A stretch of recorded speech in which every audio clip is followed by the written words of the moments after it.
So listen to this. Going into the Euro 2000, the Czech Republic had one weapon no other team could match. Jan Koller, a massive striker standing at 2 meters and 2 centimeters tall. But forget the fact that he was taller than Peter Crouch. The most impressive part is that he reportedly weighed almost 110 kilos. He was virtually unstoppable. But unfortunately for the Czechs, right in the opening game they were matched up against the Netherlands, and waiting for them right from the start was Jaap Stam. 191 centimeters himself, and with a head just as bald. It was like they had Agent 47 man-marking Mickey Knox, and as the Czechs got closer and closer to taking the lead, it happened. Koller went up, got on the ball and hit the bar. So 4 minutes later, on their very next aerial duel, Stam went into it so hard, he smashed his forehead right into the back of Koller's head and cut open his own eye socket. Yet, he had no reaction, and when told he couldn't stay on the pitch like that, he walked up to the bench and asked to be stitched up on the spot with no anesthesia, nothing. But again, even though the doctor himself couldn't stop shaking, Stam showed no emotion whatsoever. I'm not sure what went through the heads of his opponents as they saw that, but one thing is sure, up till then, it was 0-0 with all 3 big chances coming from the Czechs. But 23 minutes later, as the game ended, the Netherlands had taken the 3 points. That was the power of Jaap Stam. He didn't say much, he hated the cameras, rarely gave interviews and would, according to Ryan Giggs himself, put his own teammates in a chokehold, at times one in each arm, if they ever annoyed him in training. Yet, despite Maldini and Gattuso's web meeting, they would convince him that the Inter Milan players had been talking trash about him before every Derby della Madonnina, just to rile him up and get the beast out of its cage. He only got handed his first red card 3 months off of his 30th birthday. And that's the thing a lot of people now get wrong. He wasn't just a thug. What made Stam great was that despite his size, he was just as fast as most wingers, could carry the ball up the pitch, played a perfect pass, and even hit a proper screamer. You see, Stam barely had any academy training as a defender. Back then, he was actually a tiny technical midfielder. In his own words, people still don't believe me, but I was the smallest boy in the team. However, at 16, like in a science fiction movie, he suddenly doubled in size. Still, none of this meant anything. He was only playing at an amateur club named DOS Kampen. He never tried to or thought that he would go pro. In fact, the guy almost quit the team after the coach moved him to right back, but amazingly, after a couple seasons in the senior squad, one day, Theo de Jong, a former Dutch international who lined up alongside Cruyff in the 1974 World Cup final, spotted him and his childhood friend Henry van der Weert and offered them unpaid amateur contracts playing for PEC Zwolle in the 2nd tier. But Stam said no. Why? Because he was taking up an apprenticeship to become an electrician, and that was more important to him. In fact, already 20 years old, he may have never given football a proper shot if it wasn't for Henry coming back and convincing him a year later. But still, things quickly got complicated. Before Stam could even play a match under the Young's command, the manager paid money out of his own pocket so he could leave and join Cambuur in the Eredivisie. So, a year later, having been proven right as Stam dominated the 2nd tier, being so strong for a right back, he barely needed to dribble since he just shoved players out of his way. The Young signed him again, only for the two to get relegated once more, now that Stam was already approaching his 23rd birthday, though actually, it was precisely there that he hit a whole new level now that he had been finally made into a centre-back, assuring that for one final time, once the Young took a job at Willem II back in the Eredivisie, he brought him and his friend Van der Weert onto his team. Still, arriving at the club under heavy skepticism as the fans believed the Young was just wasting their money on 2 no-name farmer boys, the two scored 5 goals between them in their first 4 games, as even Stam managed to get on the score sheets. 5 games in, they were top of the table. 9 games in, they were still undefeated. By his 12th match, Stam was locking down R9 himself as they faced PSV, and by January, he was putting up a man-of-the-match performance against league leaders Ajax to hold on to their place in the top 3. For reference, their best ever finish had been 4th, and unfortunately, they would have dropped down to 12th by the end of the season, as with a release clause of only 1.3 million euros, that very same winter, PSV locked down the signing of Stam, thinking that, well, the only way to make sure R9 remained unstoppable was to sign the one guy who had been able to stop him. The one who, when asked about him, replied, "Ronaldo. He never gave me any problems." Again, 5 games into his time at PSV, he was already shocking everyone by squeezing his massive frame in between a couple players before smacking in one of the goals of the season. Only a few months later, he was already winning the Dutch Cup. Matter of fact, the boy would only once been called up to the youth national teams, being told to warm up for 45 minutes only to get a handshake and be told great warm up by the manager, was now debuting for the actual national team, locking down R9 yet again on his first ever start, just in time to squeeze his name into the 96 Euros call-up. But if that was impressive, then, as his teammate Ronald Waterreus put it, it's simple. With a defender as good as that, you're bound to win a lot. End of discussion.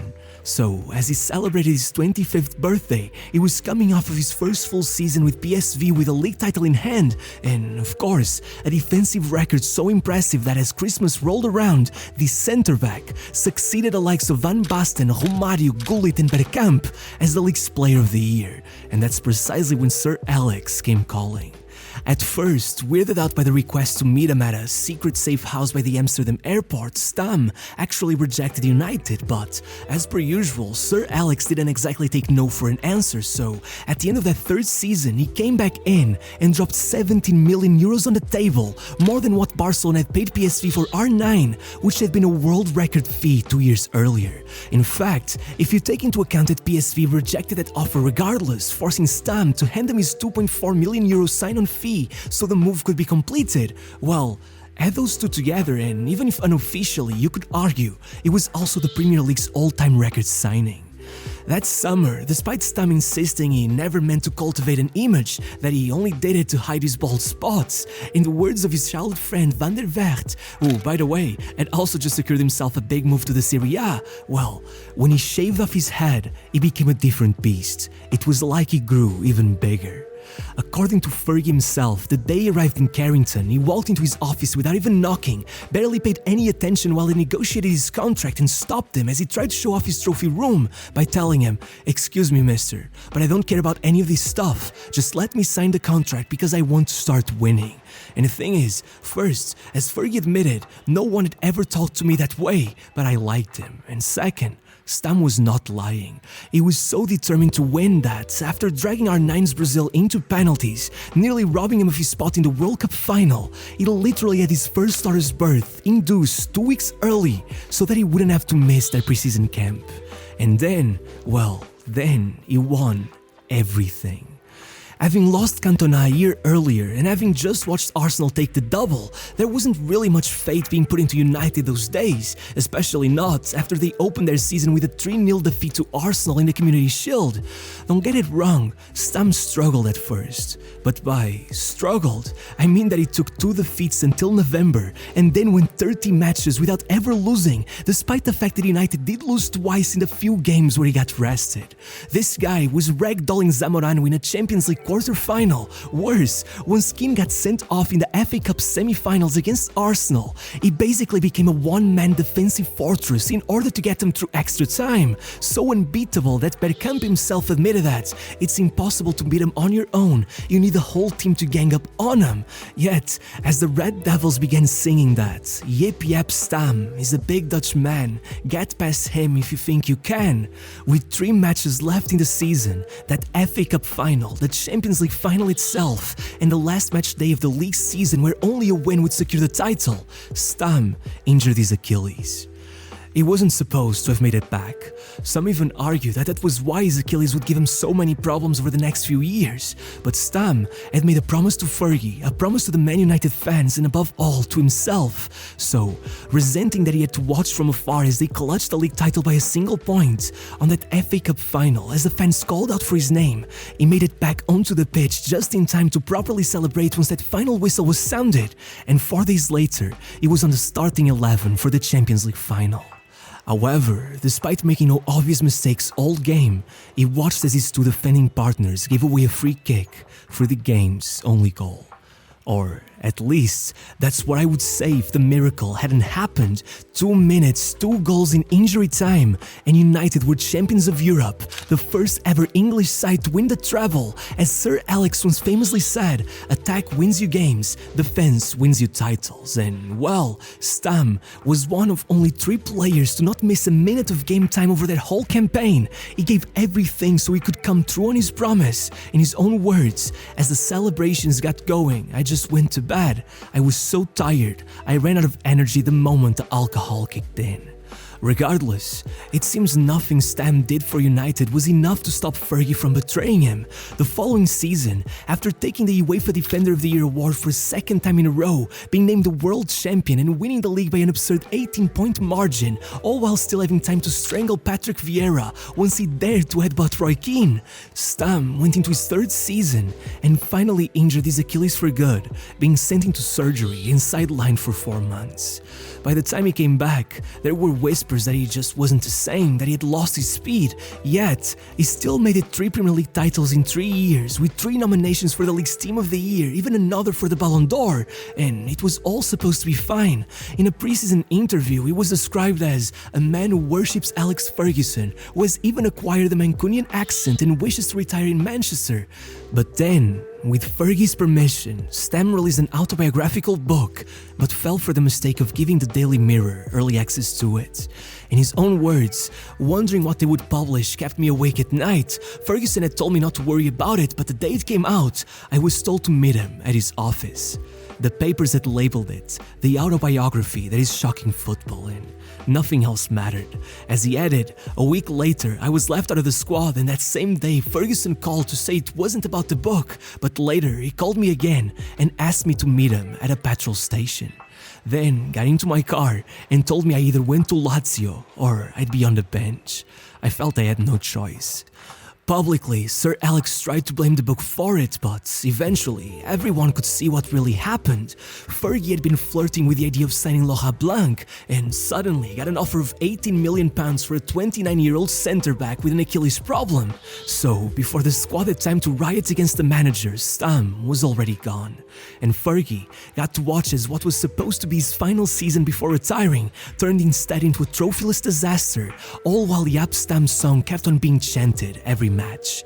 8 years later, it called this the biggest mistake of my career. Look, no matter what, Jaap Stam was a Lazio player now, and if it wasn't bad enough already that he had written in his book that he would have felt more threatened by a Teletubby than by Simone Inzaghi, well, then, just 11 matches into his time at the club, he was hit with a 5-month ban for the use of Nandrolone. No matter how many times he insisted that it had been a false positive, that he had never knowingly taken any substances, going from doctor to doctor, doing all kinds of blood work trying to prove his innocence.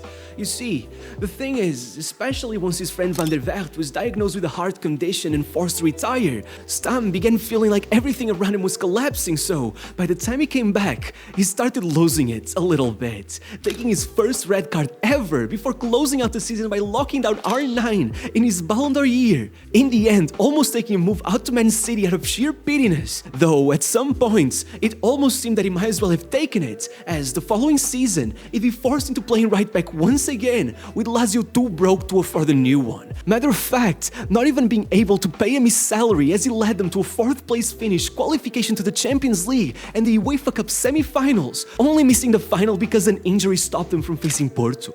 And by his 3rd year in Rome, if there was any doubt that Stam was starting to lose his temper, then the club outright proposed that they should pay back what they owe the players in club shares, all while requesting that they all take a 45% reduction to their wages. After that, Stam was outright grabbing players by their throats, with Carlos Parente looking at him like he just saw a ghost. And still, through it all, he won them the Coppa Italia, their only trophy in a span of 9 years, before retiring from international football after playing that summer's Euros and taking a €10.5 million move to AC Milan that already made him the most expensive 32-year-old ever. But you know what's worse? Juve had offered 15 million, but he just couldn't say no to playing in a back four alongside Maldini, Nesta and Cafu. There was no bigger proof than this move that, regardless of what happened, Sir Alex had surely made a mistake. But if he needed a reminder, then when Stam met United in the Champions League quarterfinals and was asked whether he'd shake his hand, he replied, "Why not? I haven't done too badly since I left, have I?" Before knocking them out on his way to another final, even if, to his great demise, this time it would be the one on the other side of a miracle. Watching as Liverpool came from 3 goals behind at halftime to win in a shootout, meaning that, in his own words, "When someone mentions a Champions League final, I always think of 2005 before 1999. The pain of defeat stays with you longer." And so, after narrowly missing out on a third UCL final the following season, with it mostly being remembered for the time he went forehead to forehead with Zlatan Ibrahimovic, then he came back to the Netherlands to complete his dream of playing for his childhood club Ajax, instantly taking over as captain, leading them to 3 trophies in the space of a year, and retiring only 2 months into his second season, claiming he just wasn't a player who could give only 50%. Though, given the way he's played at charity matches, I think he still had a bit left in the tank.